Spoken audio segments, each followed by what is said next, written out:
All right, what's the deal with all these videos popping up claiming that allegedly in parts of Georgia and South Carolina, people had their TV broadcasts interrupted for about 3 minutes? This happened just in the last couple of days.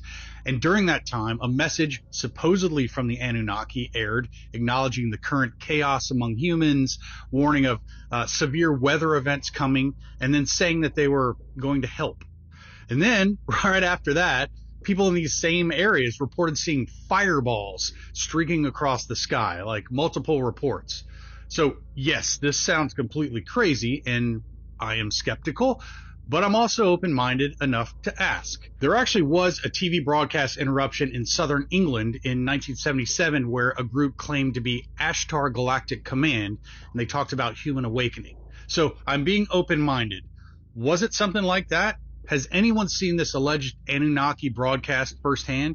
Do you have video of it or know someone who does? Drop any links, videos, or stories in the comments. I'm actually very curious. Something weird is going on around the world this week with the weather. In Guizhou, China, floodwaters surged over 837 feet, swallowing up neighborhoods and roads. Experts are saying that this is a once-in-a-50-year flood, and locals are saying they've never seen anything like this in their life. In Alabama today, an absolutely massive weather phenomenon appeared and then disappeared over Birmingham. Experts are saying that this could be a meteor or it was a radar glitch. And while media is reporting that now June is the new July with intense summer heats coming earlier than ever before, it is hailing in Tampa, Florida today. There was a 4.2 magnitude earthquake in Albania today. Buses in New York are falling into sinkholes because of the heat, and bridges in China are collapsing because of the rain. While everyone's focused on what's going on in the Middle East this week,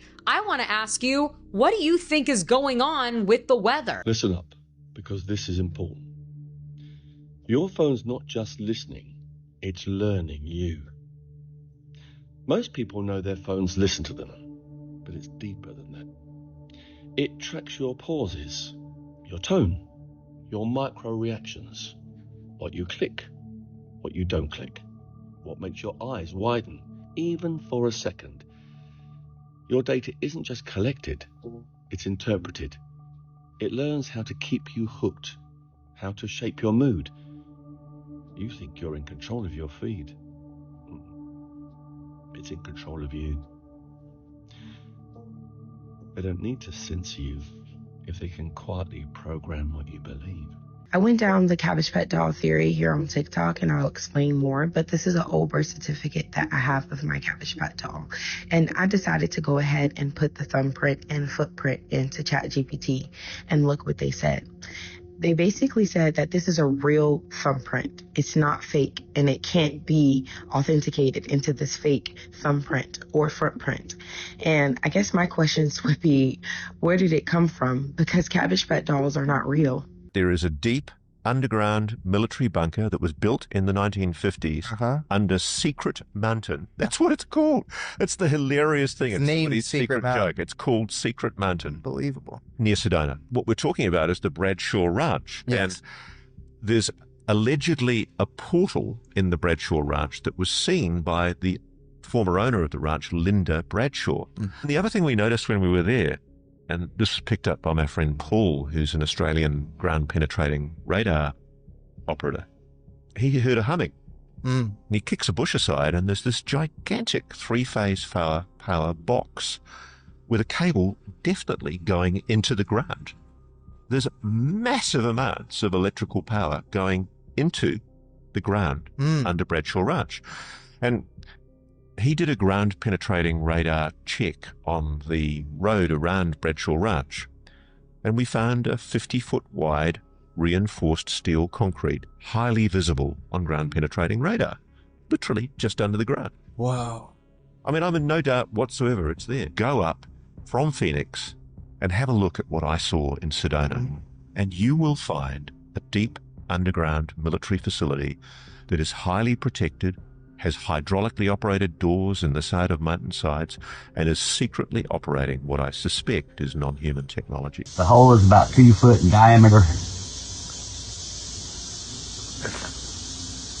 And that's the hole in my driveway.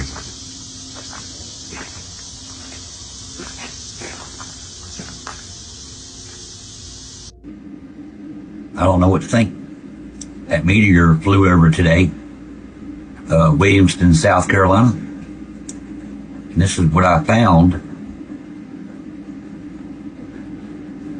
And I don't know what that is. It's got a glow to it. Feels cold to the touch. What differentiates the elite bloodline from everyone else? Long ago in the ancient cultures to which they trace their heritage, the ancestors of today's hidden rulers pledged themselves and their future generations to the dark force that opposes humanity. Call it Satan, archons, or whatever, and that energy still lives on through their descendants to this day. As one begins to study the lives of the elite, a common denominator is always their allegiance to Luciferian doctrine. It is the key tenet of the Illuminati. Of course, even the owl is a symbol of ancient Mystery Babylon. The owl was worshipped by the ancient Egyptians and by the Babylonians. And it's interesting to me that many of the members of the Bohemian Grove have in their homes, as I understand it, small figurines of owls. And I believe they actually worship those owls as a symbol of the deity, the great goddess of Babylon. They believe themselves to be the sons and daughters of the fallen one, Lucifer. Here's the way they look at it. Here's their metaphor. Adam and Eve were held prisoner in the Garden of Eden by an unjust, cruel, and vindictive God. Lucifer, through his agent Satan, set man free from this garden by giving him the gift of intellect. Through the use of intellect, man will conquer the earth, will conquer nature, and will himself become God. It's taught in every Masonic temple in this land, every secret brotherhood, every secret society, every mystical temple, every occult organization teaches the Luciferian philosophy. Satanic serial David Berkowitz said, Satanists are not ignorant peasants or semi-literate natives. Rather, their ranks are filled with doctors, lawyers, businessmen, and basically highly responsible citizens. The elite are obsessed with the likes of Aleister Crowley. Anything I've ever seen. This is me. Look, just watch. Oh, look at this. I have no idea what that means. Yeah, I have no idea what that means. Me neither. Apparently the baseball guys did know. Oh. In 2013 at this baseball game, you're watching it on TV, and all of a sudden, a whole bunch of occult symbols and esoteric symbols and satanic stuff pops up. No explanation. The announcer says nothing about it. It continues on for about 20 seconds, and then the rest of the baseball game plays. This was at a base. You can rewatch this probably on YouTube. A baseball game between the Chicago Cubs and Milwaukee Brewers. Now, to me, this showing of these symbols was either someone trying to. It's like when you ever watched They Live, when they take over the broadcasting network and they try to wake up the masses with their information of the true agenda that's going on. It's either that, or every once in a while they have to hide in plain sight what they're doing and get your informed consent. They're informing you by showing you this, and you consent by not rejecting. But there's a lot more to this than can be mentioned really on Instagram. Anyway, I started doing more digging and then realized also, the movie The Island about cloning and all the other weird things that happened. I saw Epstein shapeshift. I mean, I don't want to jump ahead here because... Wait, say that again. You saw Jeffrey Epstein shapeshift, you said? Yes. He turned into like how? He did. Say that one more time. I saw Jeffrey Epstein shapeshift into a devil-like reptilian creature. I want to be lie detected on it. Did you not know? What was it? No. I did not know that, but no, I did not. Well, do you know what? No, tell me more, because I hear all about this, the reptilians and the greys and the shapeshifting and all that, but this is... Wow. So if someone else told me this, I would think they were mad. Sorry to swear again. If someone else told me this, I would think they were mad. Yeah.